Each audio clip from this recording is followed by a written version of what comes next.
لله رب العالمين،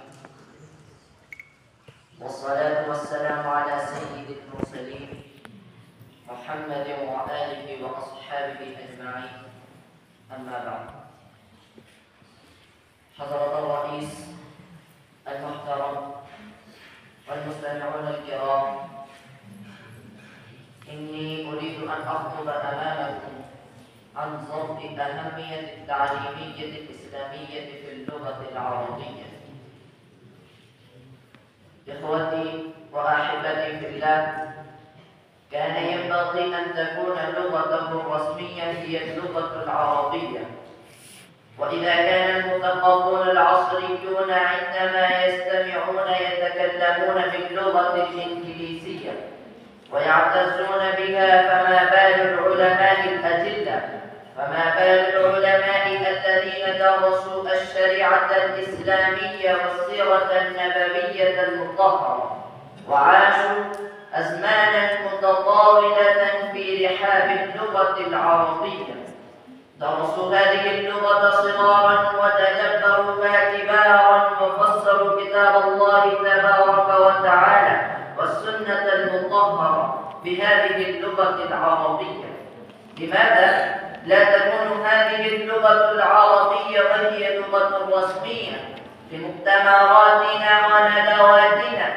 لقد كان ينبغي ذلك، ولكن يبدو أننا قد ابتعدنا عن مصادرنا لا عن اللغة العربية فحسب، بل ليبدو لي أننا قد ابتعدنا عنه، فأستحسن أن أتكلم معكم بهذه اللغة العربية وعن هذا المنهج التعليمي قليلا.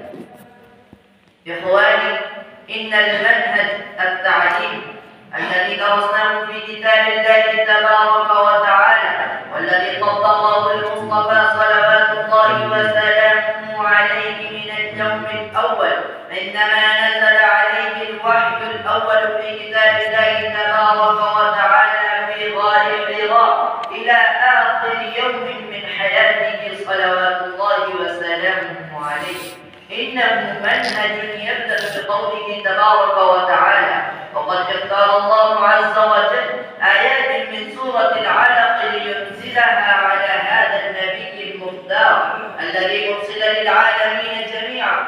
اختار الله تبارك وتعالى من هذا المصحف الذي كان في اللوح المحفوظ ثم أنزل إلى السماء الدنيا، وأمر جبرائيل أن يحمل هذه الآيات الأولى من سورة اقرأ، هي الآيات التي وضعت الأساس المنهج التعليمي الذي وضعت المنهج الدراسي، والتي جاءت بالسورة العملاقة العلمية التعليمية العظيمة في الدنيا المعاصرة لنبي المصطفى صلوات الله وسلامه عليه، ذلك العالم المعاصر الذي كشف الله تبارك وتعالى عن خفاياه وعن خباياه، والذي كشف الله تبارك وتعالى عن سوءاته وعن سيئاته وعن أضراره. فقال تعالى: ظهر الفساد في البر والبحر بما كسبت أيدي الناس ليذيقهم بعض الذي عملوا لعلهم يرجعون.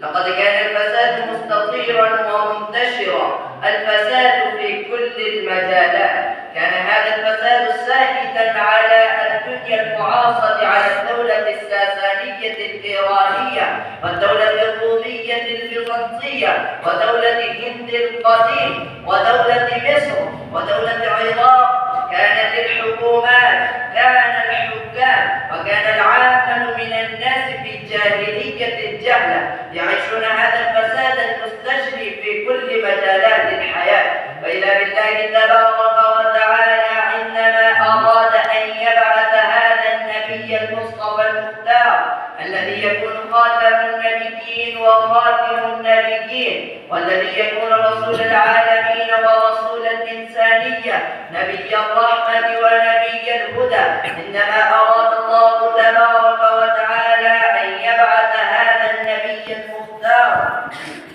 الذي أرسل للعالمين عندما أراد الله تبارك وتعالى أن يبعث هذا النبي المختار الذي يكون خاتم النبيين وخاتم النبيين، والذي ليكون رسول العالمين ورسول الإنسانية، نبي الرحمة ونبي الهدى. إنما أراد الله تبارك وتعالى أن يبعث هذا النبي المختار. بدأ بهذه الآيات الأولى التي وضعت أساس المنهج التعليمي الدراسي، وليس هذا المنهج التعليمي. وأستمعكم عذرا للمكاتب والمدارس والجامعات الإسلامية، حسب المصطلح الذي جرينا عليه لم يكن هذا المنهج لهذه المدارس المحدودة الخاصة، كان هذا المنهج التعليمي، المنهج التعليمي للعالم كله، للإنسانية كلها، كان منهجا للجزيرة العربية وللقارات كلها. لقد كان الله تبارك وتعالى يخاطب بهذا المنهج البشر جميعا، الخاصة والعامة، أن يطبقوا هذا المنهج.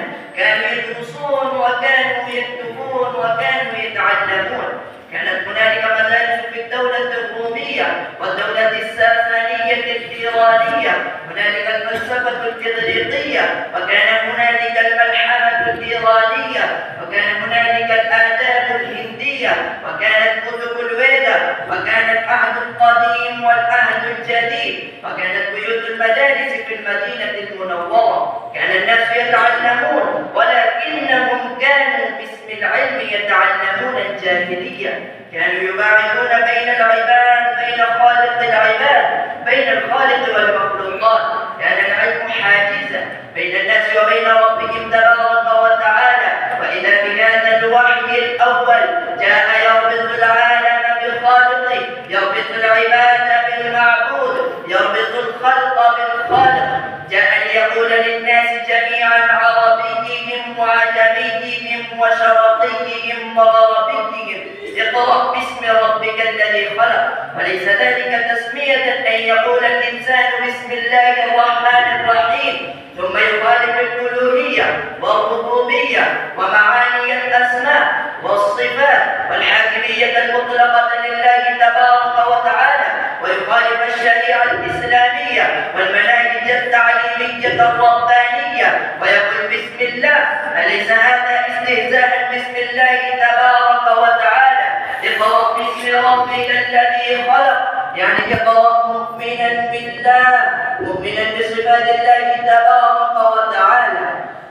ماذا نقرأ؟ هل نقرأ هذه الكتب النحو والصرف والأدب والبلاغة والحديث والتفسير والفقه والأصول التي تدرس عندنا في دائرة ضيقة في المدارس الإسلامية؟ أم أن الله تبارك وتعالى يريد منا أن ندرس السماوات والأراضين، أن ندرس الجمادات والنباتات والحيوانات والإنسان، أن ندرس كل شيء؟ يريد الله تبارك وتعالى منا دراسة هذا الكون كله، ودراسة هذه الكوكب الأرضين التي خلقت لنا. خلق لكم ما في الأرض جميعا. وأكتفي بذلك.